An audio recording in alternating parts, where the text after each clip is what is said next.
বন্ধুরা, আমি শ্রাবণী। আমার গল্পের আসর চ্যানেলে অন্যান্য দিনের মতো আজও আমি এসে গেছি তোমাদের একটা ছোট্ট গল্প শোনাতে। আমার এই চ্যানেলটিতে আমি তোমাদের রোজ বিভিন্ন ধরনের ছোট গল্প শোনাই। আজকে আমি তোমাদের গাছ ও কুড়ুল নামে একটি ছোট গল্প শোনাবো। তো বন্ধুরা, আমি তোমাদের রিকোয়েস্ট করছি, প্লিজ তোমরা আমার চ্যানেলটা সাবস্ক্রাইব করো, লাইক করো, কমেন্ট করো ও একটু শেয়ার করে দাও। আমি যেহেতু একজন শারীরিক প্রতিবন্ধী, নিজের প্রতিবন্ধকতাকে ভুলে নিজের একটা পরিচয় তৈরি করব, সেই লক্ষ্যেই তোমাদের এই গল্প শোনানোর কাজটা শুরু করেছি। এই কাজে আবার সফল হতে গেলে তোমাদের সাপোর্ট খুবই দরকার। তো বন্ধুরা, প্লিজ তোমরা আমাকে একটু সাপোর্ট করো, আমার বলা গল্পগুলো শোনো, লাইক করো, কমেন্ট করো ও একটু শেয়ার করে দাও। আর এখনও অবধি যেসব বন্ধুরা আমার চ্যানেলটা সাবস্ক্রাইব করেছো তাদেরকে অনেক ধন্যবাদ জানিয়ে আজকের গল্প শোনানো শুরু করছি। তো চলো শুরু করে দিই। গল্পের নাম আগেই বলেছি, আবার বলি, গাছ ও কুড়ুল। একবার এক লোকের ঘর তৈরি করার জন্য প্রচুর গাছের দরকার হয়ে পড়ল। গাছ কাটতে গেলে তো কুড়ুল দরকার।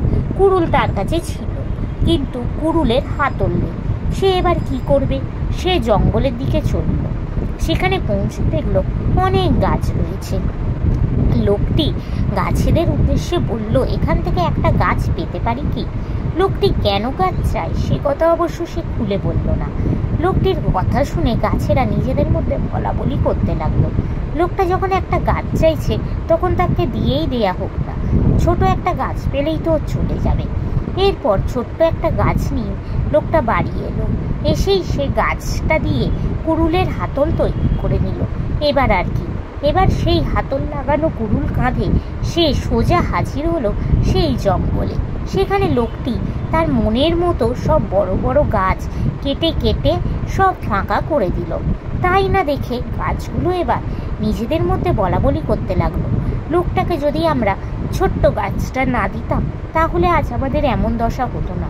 কিন্তু এখন আর এসব বলে কোনো লাভ নেই, আমাদের হাতে আর কিছুই নেই। কয়েকদিনের মধ্যেই লোকটার কুড়ুলের ঘায়ে গাছগুলো সব সাবার হয়ে গেল। এই গল্পটা থেকে আমরা কি শিক্ষা পাই? যে কোনো কাজ করার আগে ভেবে করা উচিত, নইলে পরে বিপদ হতে পারে। নমস্কার।